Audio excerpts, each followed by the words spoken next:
La nuit tombe paisiblement. Un serpent trouve son chemin dans une menuiserie. Alors que les ondulations de son corps parcourent le sol, il se coupe contre la lame tranchante d'une scie. Le serpent se dresse et frappe violemment la lame dentelée. Un acte déraisonné et sans conséquence pour la scie, mais qui blesse gravement le serpent à la mâchoire. Aveuglé par sa rage et convaincu d'être face à un ennemi dangereux, le serpent entoure la scie de tout son long pour en venir à bout et la faire suffoquer.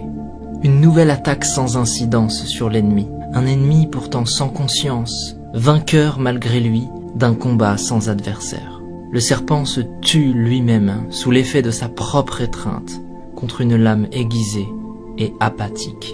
Ignorant, le serpent est mort dans un combat contre lui-même, tué par sa propre colère. Le message est fort ici. Souvent, lorsque nous réagissons sous l'effet de la colère, nous pensons que les autres nous ont blessés, qu'ils ont agi sciemment, et nous réagissons au quart de tour alors que ce n'est pas nécessaire. Nous cultivons de la rancœur et du ressentiment. Parfois même nous espérons la souffrance d'une autre personne. Mais en faisant cela, nous ne faisons que nous couper avec la lame de notre propre rage. Et cette énergie malsaine que nous déversons autour de nous n'atteint personne d'autre que nous-mêmes.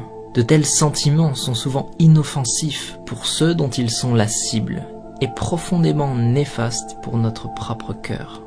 Lorsque nous réagissons sous l'effet de la colère, plutôt qu'avec compassion, personne ne gagne. Ignorer la négativité est toujours plus sain. Pardonner, accepter et laisser passer est toujours plus habile. Se concentrer sur la création plutôt que sur la destruction est toujours plus sage. Et il est plus noble de bâtir la vie que nous voulons, plutôt que de chercher à détruire celle que nous ne voulons pas.